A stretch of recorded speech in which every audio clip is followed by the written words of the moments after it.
My mother-in-law's constant interference culminated in her stealing my son's private medical files and leaving them out for anyone to see. So I called a lawyer, changed the locks on my own house, and handed her a trespass notice they never saw coming. This is where the story truly begins, and you won't want to miss what happens. Make sure you're subscribed to see it through to the end. We're always curious. Where in the world are you all watching from today? Let us know in the comments. The air in my mother-in-law's house always felt thin, as if the oxygen had been replaced by the scent of potpourri and judgment. I was only there for a moment, dropping off a casserole dish she'd insisted I borrow, a dish I never wanted in the first place. My son, Sam, was at a friend's birthday party, and my husband, David, was supposedly working, his headphones a permanent fixture signaling his unavailability to the world, especially to me. It was supposed to be a quick in and out, a perfunctory visit to maintain the fragile peace. Brenda wasn't in the living room when I walked in. The front door, as usual, was unlocked, a silent, standing invitation for her to enter our lives and an expectation that we do the same. "Just dropping this off," I called into the quiet, my voice sounding unnaturally loud. Silence answered me. I placed her dish on the entryway table, eager to leave before she appeared and began her customary inspection of my appearance, my mood, or my general worthiness as her daughter-in-law. My eyes swept across her living room, a museum of beige furniture and family photos where David was always front and center, and I was either absent or awkwardly on the edge of the frame. And that's when I saw it. On the polished surface of her coffee table, nestled between a stack of home decorating magazines and a porcelain bird, was a familiar manila folder. It was from our pediatric pulmonologist's office. My heart didn't just drop, it plummeted. I could see the clinic's logo from across the room. On the tab, in my own neat handwriting, were the words, "Sam, Asthma Action Plan and Records." I took a hesitant step forward, then another, my feet feeling like lead. It couldn't be. I kept that folder in the top drawer of my desk at home, the one place I knew was safe, organized, and private. I would never bring it here. My breath hitched. The folder was slightly open, and peeking out was the corner of a prescription slip for Sam's rescue inhaler, the one we'd just had refilled last week. My mind raced, trying to find a logical explanation. Had David brought it over? Why? Had I somehow left it in her car? No, I hadn't been in her car in months. The only remaining possibility was so monstrous, so deeply violating that my mind shied away from it. She had been in our house alone. She had gone through my private desk, and she had taken it. I walked over to the table, my body moving on autopilot. My hand trembled as I reached for the folder. It was real. I opened it. Inside were all of Sam's documents. His diagnosis reports, his allergy test results, the detailed plan for what to do in case of a severe attack, my phone number, David's phone number, the doctor's emergency line. It was the blueprint of my son's vulnerability, lying here as casually as a piece of junk mail. A wave of nausea washed over me. For years, I had tolerated Brenda's intrusions. I'd gritted my teeth when she rearranged my kitchen, telling me my system was inefficient. I'd held my tongue when she bought Sam sugary snacks right after I'd explained his dietary needs, saying, "Oh, a little treat won't hurt him." I'd absorbed her endless stream of passive-aggressive comments about my career as an architect, how it must be so demanding, and how little boys need their mothers. I had swallowed it all, telling myself it was for David's sake, for the sake of family harmony. I had allowed her to chip away at my peace, my confidence, my authority in my own home. David was no help. "That's just how she is, Judith," he'd say, his eyes already drifting back to his computer screen. "She means well, don't make a big deal out of it." He treated my distress as an inconvenience, an overreaction he didn't have the time or energy to deal with. His refusal to intervene wasn't just passive, it was a choice. He was actively choosing his mother's comfort over my well-being. He was choosing to let me drown. But this was different. This wasn't about my spice rack being in alphabetical order or my choice of organic milk. This was about my child. My son's privacy, his medical safety, had been compromised by a woman whose snooping knew no bounds. She had crossed a line that I didn't even know existed, a sacred boundary of parental trust. She had taken information that was mine to protect and laid it bare on her coffee table, perhaps to critique it, perhaps to show it to her friends, who knew. The reason didn't even matter. The act itself was a declaration of war. I sent. Ood there, frozen in her sterile living room, the folder clutched in my hand. The quiet of the house pressed in on me. I could feel years of repressed anger and frustration boiling up inside me, a hot, choking tide. It wasn't just about the folder anymore. It was about every single time I had been made to feel small, incompetent, and powerless in my own life. It was about the slow, insidious erosion of my marriage and my spirit. I felt a profound sense of violation, a hollowness in my chest so vast it threatened to swallow me whole. The betrayal was worse than the diagnosis itself. The drive home was a blur. I gripped the steering wheel so tightly my knuckles were white, the stolen folder sitting on the passenger seat like a physical manifestation of my rage. Every traffic light felt like a personal affront, every slow driver a test of my fraying patience. By the time I pulled into my own driveway, my head was pounding with a migraine, and a cold dread had settled deep in my stomach. This house, my home, no longer felt like a sanctuary. It felt like a crime scene.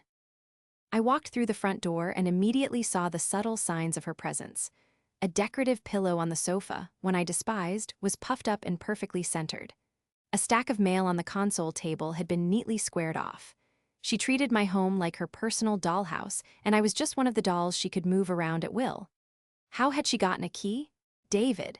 He must have given her one, without my knowledge, without my consent.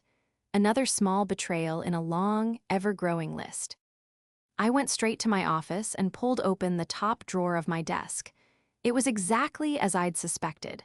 The space where the folder should have been was empty, a gaping hole in my carefully organized system. She had been in here, in my private space, rummaging through my things. I felt sick. I needed to talk to David. I needed him to understand the gravity of this, to finally see what his mother was doing to us. I found him in his office, headphones on, fingers flying across his keyboard. He was so engrossed in his world of code that he didn't even notice me standing in the doorway. "David," I said, my voice shaking. He didn't hear me. "David," I said again, louder this time. He jumped slightly and pulled one side of his headphones off.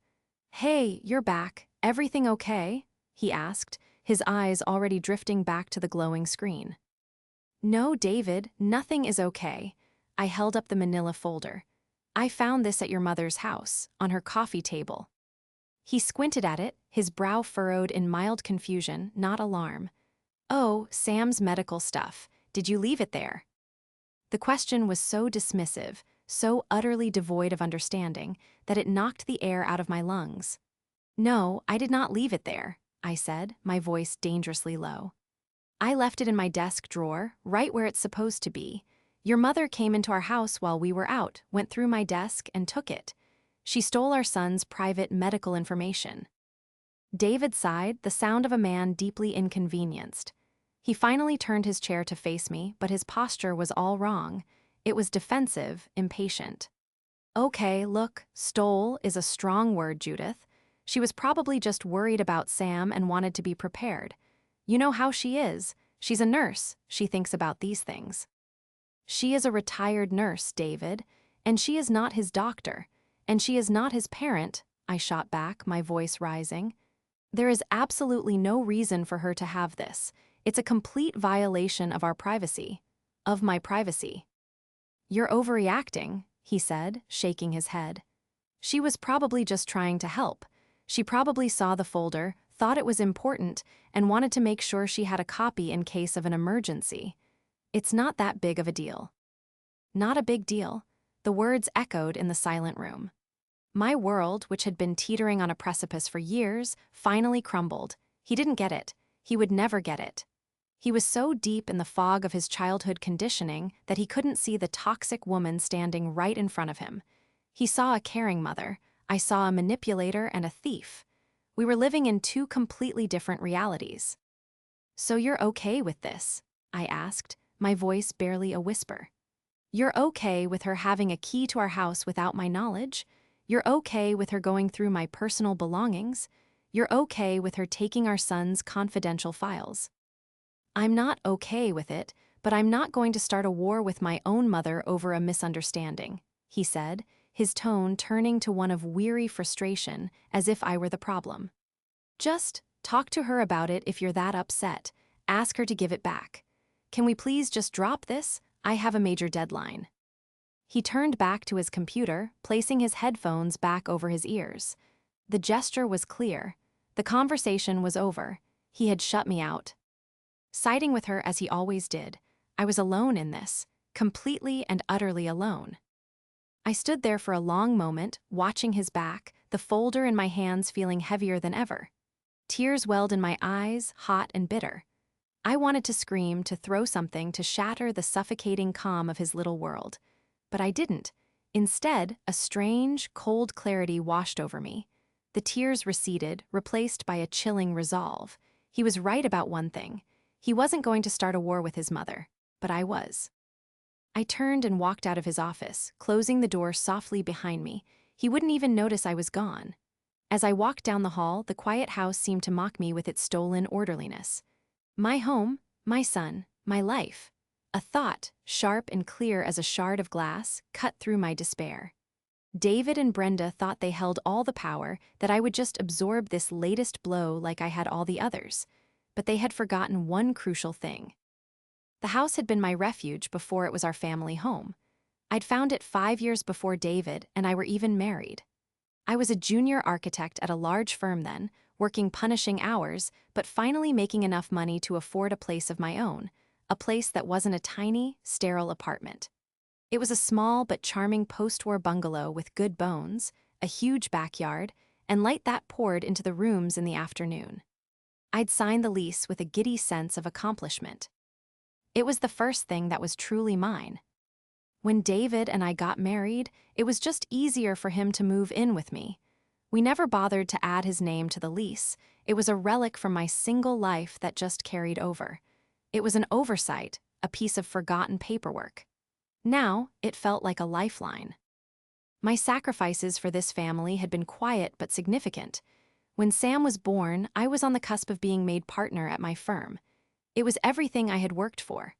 But Sam had a difficult first year, colicky and prone to respiratory infections that would later be diagnosed as asthma. The daycare called constantly. David's job as a developer was demanding, but his hours were, on paper, more flexible. Yet it was always my meetings that were canceled, my projects that were put on the back burner.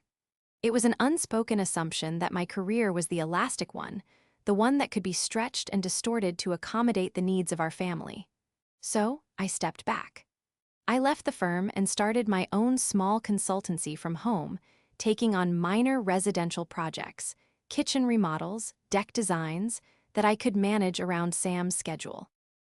I told myself it was a choice, but it felt more like a concession. Brenda, of course, had been thrilled. "It's for the best," she'd said, patting my hand with a look of pity that made my skin crawl. "A boy needs his mother. And frankly, Judith, you were looking so stressed all the time." Her help started almost immediately. She had a key David had given her for emergencies, and she used it liberally. I'd come home from a short trip to the grocery store to find my entire pantry reorganized, with labels facing out, arranged by food group. "Just tidying up," she'd chirp. "It's so much more efficient this way. You'll thank me later." When I tried to explain that I had my own system, one that I liked, she'd look at me with wounded eyes. I was only trying to help. Brenda was a master of making her intrusions seem like acts of profound generosity. She was a retired head nurse, a fact she mentioned in nearly every conversation. This credential, in her mind, gave her carte blanche to comment on everything from the brand of soap I used to, most especially, Sam's health. She was always polished, her silver hair perfectly coiffed, her outfits impeccably coordinated. But there was a hardness in her pale blue eyes, a critical gaze that scanned and assessed everything it landed on. She never approved. The house was never clean enough. The organic food I bought was a waste of money. The clothes I dressed Sam in weren't warm enough. Her focus on Sam's asthma was relentless. She'd question the pediatrician's advice, suggesting old-fashioned remedies she'd learned 50 years ago. All these chemicals in these inhalers, she'd say with a sniff. In my day, we used a steam kettle with a bit of eucalyptus. Much more natural. She'd say this in front of Sam, undermining my authority and confusing a 6-year-old who needed to trust his medication. David saw none of it. To him, her criticisms were helpful suggestions. Her intrusions were acts of love. When I would confront him, his face would take on a closed, stubborn look. My mom has been through a lot, he'd say, a vague reference to his father's early passing. She's just lonely. She wants to be involved. His defense of her was a wall I could never seem to break through. He couldn't or wouldn't see the condescension dripping from her every word. He didn't. T recognized the way she used her help as a tool to assert control, to prove that I was incapable of running my own home and raising my own child without her superior guidance. The day I found the medical records was the culmination of this long, slow war of attrition. It wasn't an isolated incident. It was the final, undeniable piece of evidence in a case I had been building in my mind for years. She hadn't just overstepped a boundary. She had bulldozed it, planted her flag, and declared my home her territory. And my husband, my partner, the man who was supposed to be my staunchest ally, had handed her the map. He had given her the key. He had ignored my pleas. He had left me to fend for myself. As I stood in my office, the empty space in my desk drawer accusing me, I finally understood. I had been trying to win a fight by playing by the rules of civility and reason, but my opponent wasn't. Brenda didn't respect rules, she respected power. David didn't respond to my pain, he responded to the path of least resistance. The dynamic was clear, I was outnumbered. But they had forgotten about the house. They saw it as our house, a shared space. But legally, on paper, where it counted, it was mine. That forgotten detail, that simple line of black ink on a years-old document, was about to become the most important fact of my life. The feeling of powerlessness that had clung to me like a damp coat for years began to dissipate, replaced by a cold, hard resolve. I was an architect. I knew how to read a blueprint. And I was about to draw a new one for my life, with impenetrable walls and a locked door. The next morning, the fog of emotional turmoil began to clear, replaced by a sharp, focused anger. The tears were gone. The despair had crystallized into purpose. I was done being a victim in my own home. I was done waiting for my husband to develop a spine. It was time to act. While David was in the shower, I went to the filing cabinet in the corner of my office. It was filled with old contracts, project blueprints, and tax documents. In the very back, under Personal, I found a thick, worn accordion file. My fingers trembled slightly as I pulled it out. Inside, beneath my birth certificate and old college transcripts, was the original lease agreement for the house, dated 8 years ago. I smoothed the creased pages on my desk. There it was, clear as day, tenant Judith Miller. My signature was at the bottom, firm and confident. David's name was nowhere to be found. It was a legal document, a binding contract. It was my proof, it was my power. I took a picture of the signature page with my phone. Then, I found my copy of our marriage certificate and took a picture of that too. I knew I needed more than just a gut feeling. I needed legal certainty. My mind, trained to think in terms of structure, regulations, and codes, shifted into professional mode. This was no longer a family squabble. It was a matter of property law and tenant rights.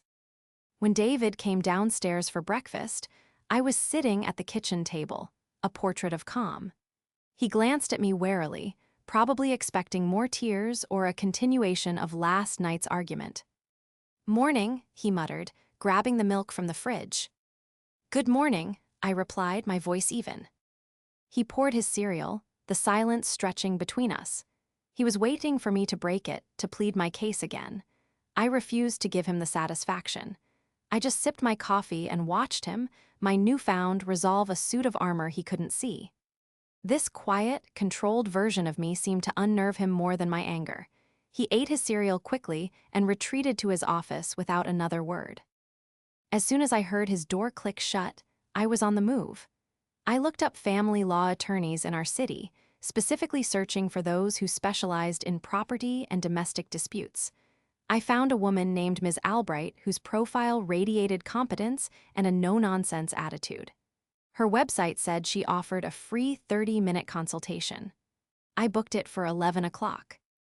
For the next 2 hours, I prepared for that call as if it were a client presentation. I wrote down a clear timeline of events, starting with the constant rearranging and ending with the theft of the medical records. I listed every instance of Brenda's overstepping and every time David had dismissed my concerns. I made bullet points. I was methodical. I was an architect building a case, brick by brick. At 11 sharp, my phone rang. "This is Evelyn Albright. Am I speaking with Judith Miller?" Her voice was crisp and professional. "Yes, thank you for calling, Ms. Albright," I said, taking a deep breath. "Please call me Evelyn. I have your summary. Tell me what's going on." I laid it all out for her, my voice steady and clear. I explained the lease situation, my marriage, my mother-in-law's escalating behavior, and David's refusal to intervene. I ended with the story of the medical records. I didn't cry, I didn't waver. I presented the facts. When I finished, there was a brief pause on the other end of the line.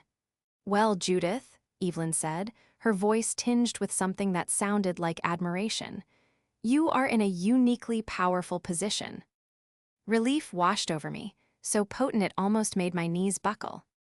"Let's be very clear," Evelyn continued. "Because you are the sole tenant on the lease, you are the legal gatekeeper of that property. Your husband, legally speaking, is a resident, but he has no authority to grant access to third parties against your wishes. His mother is, for all legal intents and purposes, your guest, and you have the absolute right to revoke her invitation. Permanently." "So I can change the locks?" I asked, my heart hammering.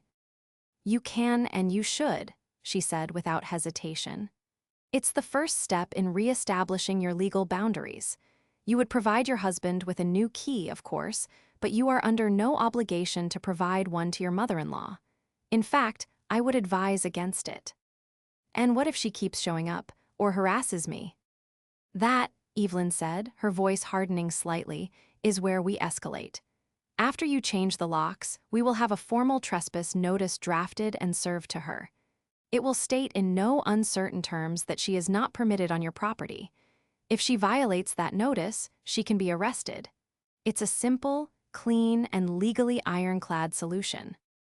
Hearing the words "arrested" and "ironclad" in the same sentence was jarring, but it was also incredibly validating. For the first time in years, I felt like I was standing on solid ground. "Judith," Evelyn said gently, "I know this is your family and this sounds drastic, but from what you've told me, your mother-in-law's behavior is more than just annoying, it's harassing and invasive. The stunt with your son's medical files is particularly egregious. You have every right to protect your home and your child. You have let your husband handle this his way, and it has failed. Now, it's time to handle it your way." We talked for a few more minutes, finalizing the plan. I would call a locksmith for that afternoon. I would email Evelyn the photos of the lease and marriage certificate. She would begin drafting the trespass notice immediately. When I hung up the phone, I felt a profound shift inside me. The fear was gone, replaced by a steely determination. I was no longer just a wife and mother, I was a client. I had a lawyer. I had a plan. I walked over to the window in my office and looked out at the backyard, the yard I had fallen in love with all those years ago. It was my yard. This was my house, and I was about to take it back. The locksmith was a kind, quiet man who arrived at 2 o'clock, just as promised. He worked quickly and efficiently, his drill a noisy but welcome sound in the quiet house. With each turn of the screw, I felt a knot of anxiety loosening in my chest. David was still sequestered in his office, oblivious, the drone of his headphones covering the sound of our home's defenses being fortified. The locksmith handed me 2 new, shiny keys. They felt solid and real in my palm. They felt like power. I spent the next hour rehearsing what I was going to say. Evelyn's advice had been clear. Be calm, be factual, and do not get drawn into an emotional argument. This wasn't a plea, it was a notification. At 5:30, David emerged from his office, stretching his arms over his head. What a day, he sighed, heading for the kitchen. What's for dinner? We need to talk first, I said, my voice cutting through his casual demeanor. I was standing in the living room, waiting for him. One of the new keys was on the coffee table in front of me. He stopped and turned, his expression immediately wary. Look, Judith, if this is about my mom again. It is, I interrupted, holding up a hand. But this time, I'm not asking for your opinion. I'm informing you of a decision. That got his full attention. He walked over and stood across the coffee table from me, his arms crossed over his chest in a defensive posture. A decision? What are you talking about? I'm talking about the security of our home and the privacy of our son, two things you've made it clear you won't protect. So I have, I said, my voice as steady as granite. As of 2:30 this afternoon, all the locks on this house have been changed. His jaw went slack. He stared at me, his eyes wide with disbelief. You did what? I changed the locks, I repeated calmly. This is your new key. I nodded toward the single key on the table. He stared at the key as if it were a scorpion. Are you out of your mind? You changed the locks on our house without talking to me. I have tried talking to you, David, for years. I talked to you yesterday, and you told me I was overreacting and that I should just drop it. You left me no other choice. A choice? You call this a choice? This is insane, Judith. T. His is, he sputtered, searching for a word. This is aggressive. Is it? Or is it aggressive to give your mother a key to my home without my permission? Is it aggressive for her to go through my private office and take my son's medical files? My voice was rising now, the carefully constructed calm beginning to crack. Tell me, David, which is more aggressive? He flinched but quickly recovered, his anger overriding any guilt. She was trying to help. My God, you have twisted this into some giant conspiracy. She is a 67-year-old woman who loves her grandson. Her love doesn't give her the right to violate our privacy. Her age doesn't give her a pass on basic human decency, I shot back. And none of that matters anymore, because I have taken steps to ensure it will never happen again. He shook his head, a humorless laugh escaping his lips. You can't be serious. What's going to happen the next time she stops by? I'm supposed to tell my own mother she's not allowed in our house. She isn't stopping by, David. She is letting herself in whenever she pleases. And yes, you will tell her she's no longer welcome to do that. From now on, she comes to this house by invitation only. My invitation. The possessiveness in my tone finally seemed to penetrate his wall of indignant fury. He narrowed his eyes. What do you mean, your invitation? Your home? It's our home, Judith. This was the moment, the reveal. I had dreaded it, but Evelyn had insisted it was necessary. He had to understand the new landscape. Actually, I said, my voice dropping back to that icy calm. Legally, it's my home. I spoke with a lawyer today, David. The color drained from his face. The word lawyer hung in the air between us, heavy and ominous. I had her review the lease agreement, I continued, pressing my advantage. The one I signed before we were married, the one that only has my name on it. Ms. Albright was very clear. As the sole leaseholder, I have the exclusive legal right to control who enters this property. You are a resident, but you have no legal authority to grant access to anyone. That authority is mine and mine alone. He sank onto the sofa as if his legs could no longer support him. He looked utterly poleaxed, his anger deflating into stunned silence. He was a man who lived by logic and rules in his professional life, a world of code where everything had a defined structure. I had just presented him with a set of rules for our personal life that he had never even known existed, and they were all stacked in my favor. A lawyer, he whispered, shaking his head in disbelief. You called a lawyer. I did what I had to do to protect our family, I said, my gaze unflinching. Because you wouldn't.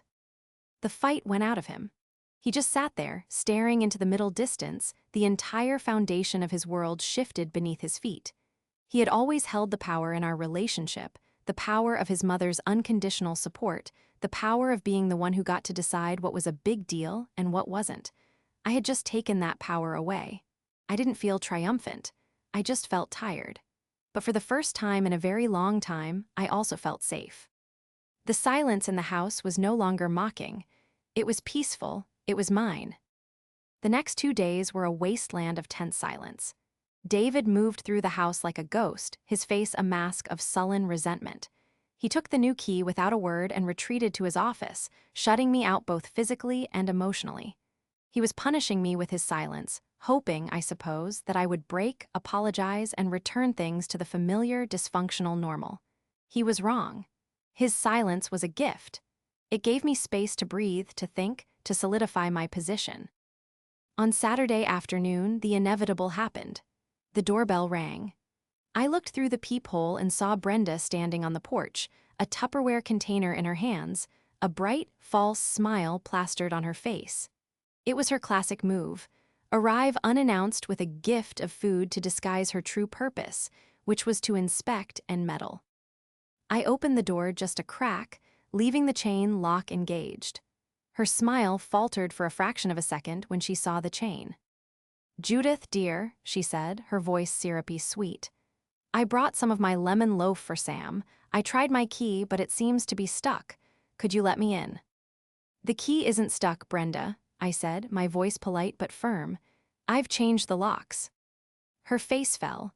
The mask of grandmotherly affection dissolved, revealing the hard, controlling woman underneath. "You what? Why on earth would you do that?"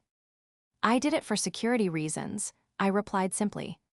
"Security? Don't be ridiculous. Is Dave at home?" she demanded, craning her neck to see past me into the house. "He is, but it doesn't matter. You're not coming in." Her eyes narrowed into slits. "Now you listen to me. I am this boy's grandmother. I have a right to see him. You can't just lock me out of my son's home." "With all due respect, this is my home," I said, my voice hardening. "And you are not welcome here today. I'll take the loaf for Sam, thank you." I reached through the crack to take the container. She snatched it back, clutching it to her chest like a shield. "I'll be speaking to David about this," she hissed, her face contorted with fury. She turned on her heel and stormed back to her car. I closed the door, my heart pounding, but my hands were steady. I had held my ground. Minutes later, I heard David's office door fly open. He stormed into the living room, his face red with anger. "My mother just called me, hysterical. You refused to let her in. You spoke to her through the chain lock like she was some kind of criminal." "She is not welcome here unannounced, David. We've been over this," I said, not backing down. "This has gone too far, Judith. She is my mother. You are trying to destroy my relationship with her." "No," I said, standing up to face him. "I am trying to save my relationship with you. I am trying to build a boundary around our family, one that you have consistently refused to help me build. Your mother's behavior is unacceptable, and it ends now." "So that's it, she's just banned forever?" he asked, his voice dripping with sarcasm. "That's up to you," I said, my voice softening slightly. This was the moment for the final confrontation, the one where all the cards went on the table. "I love you, David, but I cannot continue to live like this. I can't live in a home where I have no privacy, and I can't be in a marriage where I have no partner. So you have a choice to make." I took a deep breath. "The choice is this: you and I start marriage counseling immediately. We learn how to be a team. We present a united front to your mother and everyone else. She will only be welcome in this house when we both agree, and her behavior will be held to a standard of basic respect. That's option 1. He stared at me, his jaw tight. "And option 2? "Option 2, I said, and my heart ached as I said the words, "is that we separate. You can have whatever relationship you want with your mother, but it won't be under my roof. The lease is in my name. I will stay here with Sam. You will have to find somewhere else to live." The threat, now explicit and undeniable, hung in the air between us. It was the nuclear option, the one I never wanted to use, but Brenda's actions and his inaction had forced my hand. This wasn't a bluff. He knew it. I had the legal right, and after the past few days, he knew I had the will to see it through. His anger seemed to drain away, replaced by a look of sheer panic. For the first time, he was facing a real, tangible consequence. It wasn't just about an argument or a tense evening anymore. It was about the potential dissolution of his entire life, his home, his marriage, his daily access to his son. He looked at me, really looked at me, and I think for the first time, he saw not an overreacting, emotional wife, but a woman pushed to her absolute limit, a woman who had drawn a line in the sand with concrete. He was silent for a long, agonizing minute. I could see the war raging within him, a lifetime of loyalty to his mother versus the future of his family. I don't want to separate, he finally choked out, his voice thick with emotion. Then you know what you have to do, I said gently but firmly. As if on cue, my phone buzzed. It was an email from Evelyn Albright. The subject line was, "Draft of trespass notice for your review." The final piece of my arsenal was ready. I had built my case, and the stakes were now crystal clear. The next move was his. The following evening, David and I were in the kitchen, attempting a fragile truce. He had agreed, reluctantly, to look at the list of marriage counselors I had prepared. He was quiet and sullen, but he hadn't left. It was a start. We were just sitting down to eat when the doorbell rang again, this time with a frantic, insistent rhythm. We both knew who it was. David's shoulders slumped. "Just ignore it," he muttered. "No," I said, standing up. "We're not ignoring this. We're ending it together." He looked at me, his eyes filled with dread. I gave him a small, encouraging nod. I walked to the door, my heart pounding a steady, determined beat. This time, David followed me. I opened the door. Brenda stood on the porch, but she wasn't alone. She had brought her younger sister, my Aunt Carol, as backup. It was a classic Brenda move, recruiting a family member to act as a witness and apply more pressure. Brenda's face was a thundercloud of righteous indignation. "Judith," she began, her voice loud enough for the neighbors to hear. "I will not be treated this way. I have come here with Carol to talk some sense into you. David, tell your wife to let us in. This is a family matter." David stood slightly behind me, shifting his weight from foot to foo. I could feel his anxiety radiating off him. This was his moment of truth. "Mom," he started, his voice wavering, "now isn't a good time." "It's the perfect time," Brenda snapped. "Your wife has locked me out of my own family's home. She is trying to turn you against me." I stepped forward slightly, positioning myself fully in the doorway. "Brenda, this is not your home. I have told you that you are not welcome here without an invitation." Carol, who usually stayed out of things, stepped forward. "Judith, dear, I think you're blowing this all out of proportion. Brenda is just worried about you all. She loves you." "Does she?" I asked, my voice dangerously calm. I looked directly at Brenda. "Does a loving person sneak into someone's house, go through their private desk, and steal their grandchild's confidential medical records?" Carol's jaw dropped. Brenda's face went white with fury. "How dare you? I was trying to be prepared. I am a nurse. I know what to do in an emergency." "So do I," I said, my voice like ice. "The first step in Sam's asthma action plan, the one you stole, is to call his parents. That's me and David. The second step is to administer his medication. You had no right to that information. It was a violation of our trust and our privacy." "This is ridiculous," Brenda spat, her composure cracking completely. "David, are you going to let her speak to me this way? After everything I've done for you, I raised you by myself. This is how you repay me." This was it, the guilt trip. The final, most powerful weapon in her arsenal. I watched David's face. I saw him flinch. I saw the lifetime of conditioning pulling at him. He looked from his mother's furious face to my calm, resolute one. He looked back at his mother, at her twisted expression of rage and entitlement, and something inside him finally, irrevocably, broke. He stepped forward, moving to stand beside me, his shoulder brushing against mine. It was a small movement, but it was everything. He was no longer behind me, he was with me. "Mom, stop," he said, and his voice was different. It was quiet, but it was firm, filled with a strength I hadn't heard in years. "You're right. You did everything for me, and I love you for that, but this is my family now. Judith is my wife. Sam is my son, and this is our home." He took a deep breath. "You did go through her desk. You did take those files. That was wrong. It was a huge violation of trust. And when Judith came to me, upset and hurt, I didn't support her. I was wrong too, but that ends today." Brenda stared at him, her mouth opening and closing like a fish. She had lost her audience. Her emotional blackmail had failed. "We are a team," David continued, his voice growing stronger with every word.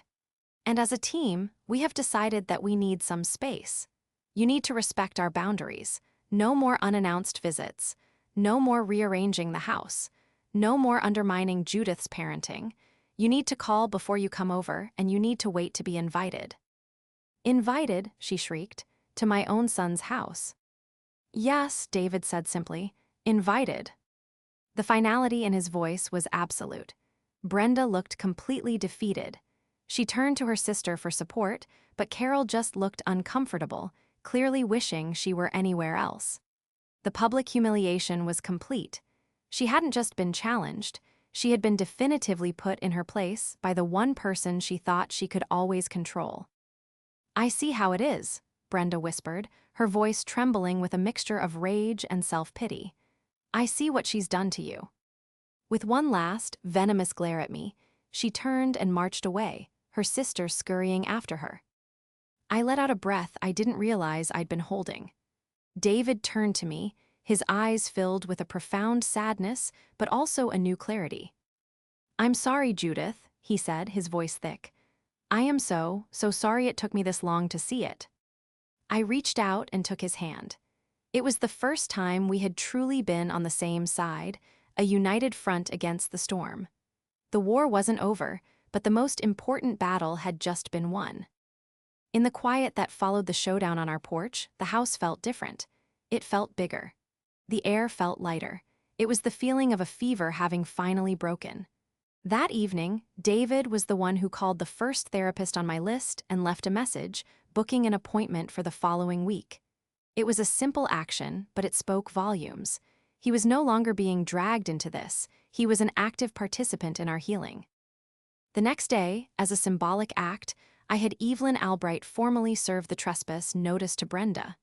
It wasn't out of spite, but out of a need for a clean, legal finality. There would be no more gray areas, no more room for misunderstanding.